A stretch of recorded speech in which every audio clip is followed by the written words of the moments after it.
তাহলে এর মত রাসূলের মতে মত না, এর পথ রাসূলের পথে পথ না। আল কোরআনের পথ সেটাই আসল পথ। অন্য পথে অন্য মতে নেই যে রহমত। আপনি তো বুঝায় না, আপনি মনে করছেন না এই পথে বুঝলাম। রাসূল যে পথে চলতে নির্দেশ করলেন আপনি সেই পথে চললে কষ্ট হয়। রাসূল 7 দিন পরে পরে নখ কাটতেন, আপনি নখ এত লম্বা রাখছেন কুকুরের থেকে কম না। কারণ কুকুরের বিলেতে নখ কাটতে পারে না, আপনিও বিলেতে নখ কাটতে পারেন না। এই জন্য কুকুরের নখের মতো আপনার নখ লম্বা হয়ে গেছে। কেকের নখ আঙুল ধরতে আমি নখটা হত্যা দিলাম না। তাহলে কুকুরের যেরকম নখ আপনার নখ ওরকম। রাসূল 7 দিন পরে পরে নখ কাটলেন, 7 দিন পরে পরে মুছ খাতে পারলেন। আর আপনি যদি 7 দিন পরে পরে মুছ কাটেন আর নখ কাটেন তাহলে আপনার নখ তো লম্বা হওয়ার কথা না। এটি পীরের দলে ভাই করছে কিভাবে? এই রাসূল যে একটা মেরাজে যায় 27 বছর ছিলেন তখন কি খুরকেলছি নিলেন? এই কথা কে ভাই করছে? বন্ধ পীরের দলে ভাই করছে। এই দেখো তুই কি জানিস রাসূল যখন মেরাজে গেলেন যখন 27 বছর হইলেন একটানে আল্লাহ তাআলা হুকুম করলেন যে যে অবস্থা সে অবস্থায় থাকে, সূর্য লড়াচড়া করছে না, যে অবস্থায় যেটা সেভাবেই রয়েছে, লড়াচড়া নাই। তাহলে কি তার মুখ বড় হয়েছে? যে অবস্থায় আল্লাহ তাআলা অর্ডার করলেন সূর্য যে অবস্থায় যে জায়গায়, গড়ি যে অবস্থায় শুধু তার গড়ি ছিলেন না। আর কি আপনাকে বোঝাইতেছি, গড়িরা যদি হুকুম করে আর লড়তে পারবে না, লড়বো? আপনি মানেন না, পৃথিবীর সব আল্লাহকে মানে, একমাত্র বেঈমানি করে মানুষ। মানুষ খালি বেঈমানি করে।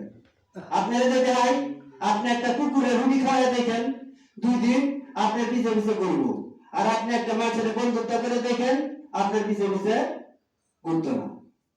আপনি একটা কুকুরের রুটি খাওয়ায় দেখেন, একটু পরীক্ষা করেন মানুষ ভালো না কুকুর ভালো? আল্লাহ বলছে পৃথিবীর শ্রেষ্ঠত্ব দিয়েছি মানুষকে, আবার এই মানুষকে নিকৃষ্ট করছি। পৃথিবীর শ্রেষ্ঠত্ব দিলেন মানুষকে, আবার পৃথিবীর সকল প্রাণীর থেকে নিকৃষ্ট বানালেন মানুষকে। আপনি দেখেন আপনার একটা বন্ধু আপনার সাথে চলে, কিন্তু আপনি যদি একদিন না নিতে পারেন সে আর আপনার সাথে নাই।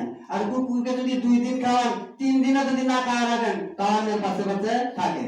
তা আল্লাহ তাআলা বললেন সূরা আরাফ আয়াত নম্বর 173, ওয়া কদ জারানা লি জাহান্নামা কাসিরাম মিনাল জিন্নি ওয়াল ইনস লাহুম কুলুবুন লা ইয়াফকাহুনা বিহা ওয়া লাহুম আয়ুনুন লা ইবসিরুনা বিহা ওয়া লাহুম আযানুন লা ইয়াসমাউনা বিহা উলাইকা কালানামি বাল হুম আদাল উলাইকা হুমুল গাফিলুন।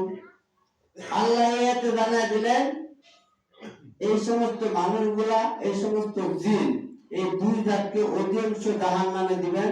এরা চতুষ্পায় জানোয়ারের চেয়ে নিকৃষ্ট। তা আমরা যদি চতুষ্পায় জানোয়ারের চেয়ে নিকৃষ্ট হইতে চাই তাহলে রাসূলের মতে মত থাকার দরকার নাই, ইহুদি খ্রিস্টানদের মতে মতে থাকার দরকার। তা আমরা যে কিছু কথা শুনলাম এটি যেন মানতে পারি, আমল করতে পারি। আর এটি যদি কোরআন হাদিসে থাকে তাহলে মানার দরকার কি দরকার নাই?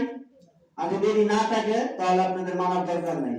আমরা যেন আল্লাহ তাআলা যেন যেভাবে চলার নির্দেশ করছেন সেইভাবে যেন আমাদের ছেলে মেয়েকে চালাতে পারি। আজকে যেন জিজ্ঞাসা করতে পারি বেটা জুমার সালাত আদায় করার জন্য কোন সময় গেছো, আর চুলে তো লম্বা কেন? আপনার ছেলে তো চুলটা লম্বা, আমার ছেলে তো চুলটা লম্বা, আমি কেন বলতে পারি না? আপনি তো বাবা, আপনি বাবা না,